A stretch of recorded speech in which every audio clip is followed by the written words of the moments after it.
Pues las mujeres hemos sido consideradas durante mucho tiempo a lo largo de la historia simplemente objetos de derechos para dar cuenta de nuestra inferioridad.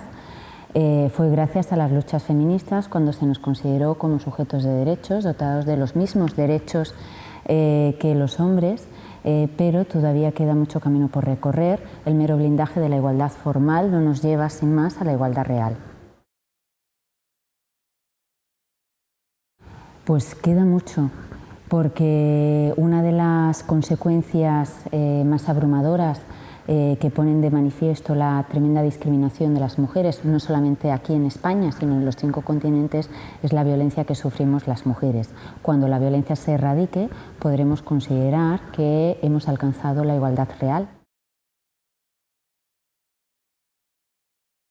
Existen conceptos, existen cifras en relación a la brecha salarial. El Fondo Económico Mundial considera que hasta que no pasen 170 años no se va a poder terminar con la brecha salarial. Existen sectores feminizados, se habla de feminización profesional precisamente para hacer referencia al recelo masculino, a la intrusión femenina en ámbitos normalmente ocupados por mujeres, en ámbitos normalmente ocupados por hombres, como puedan ser el Poder Judicial, incluso los gobiernos.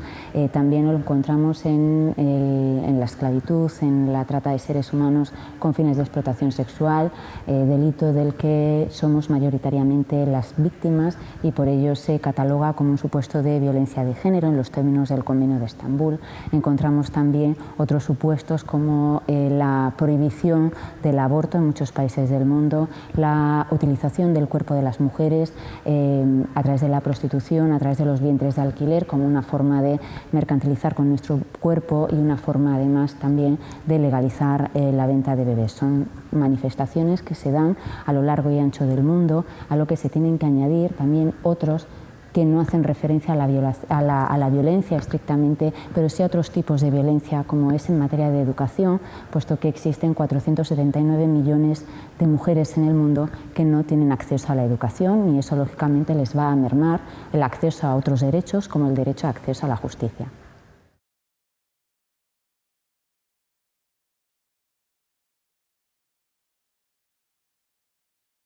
Sentido no tiene ninguno. Sí que es un paso necesario, no es suficiente. Lo que hace falta es que se modernicen, se logre la igualdad real en este país que dices y en tantos otros, en donde a lo mejor no es tan patente, pero también existe esta discriminación.